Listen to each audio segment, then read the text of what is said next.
hundreds or thousands of years of the plants interbreeding. So you're going out into the world and finding that one.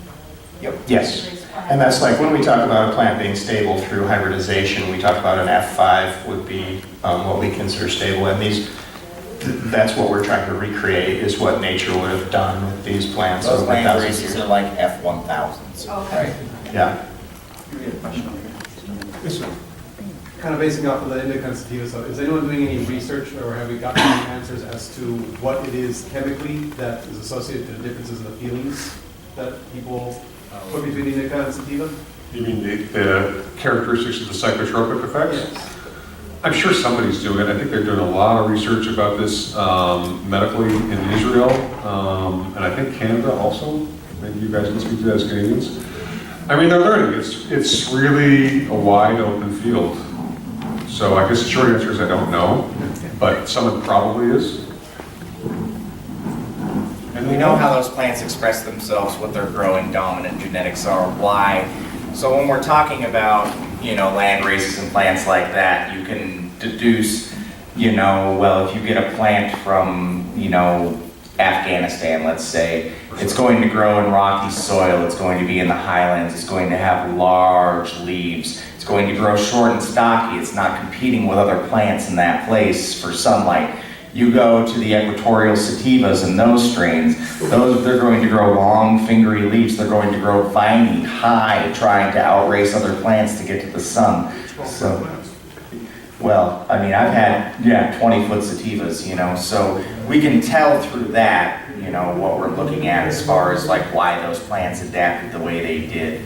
Scientifically, though, I'm just curious why the feelings supposedly different between them, based on people's perception. But we haven't figured out the chemical difference between the two, necessarily. There's so many different variations in each indica and sativa. It's just a generalization to say one has this effect and another one has another effect. We can say that generally a sativa is going to have a stimulating effect, but there's plenty of them that I feel like have the opposite effect.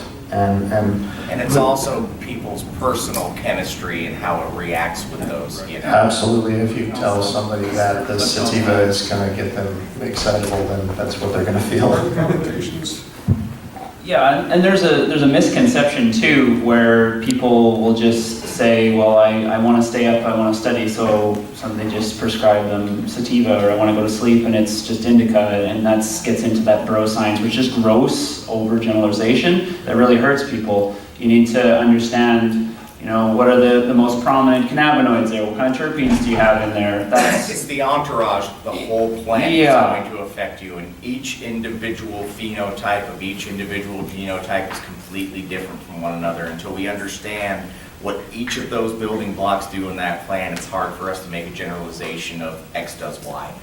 Yeah, but I think there are people, you talk about phylos, that are getting down to the genome sequencing, which you'll be able to look at sativa versus indica and then be able to tease out which particular genes might be expressing for this and whatnot. So that's pretty exciting. That's definitely going to help our end on the analytical front to understand why we have X, Y, and Z terpenes and not in that strain and whatnot. So, Real quickly, if that ends up going down that route, would it be something essentially to what we're doing with regular agriculture? For instance, you finally find the ideal plants, so we're not going to have a monoculture crop around the world. And then Monsanto. Well, hopefully that's not going to happen with cannabis.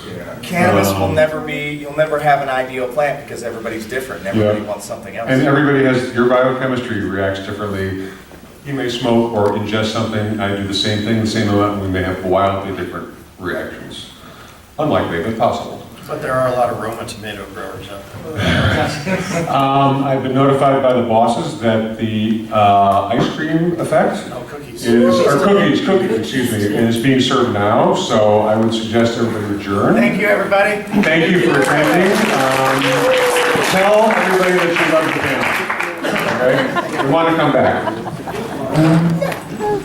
They want to go back. They like that.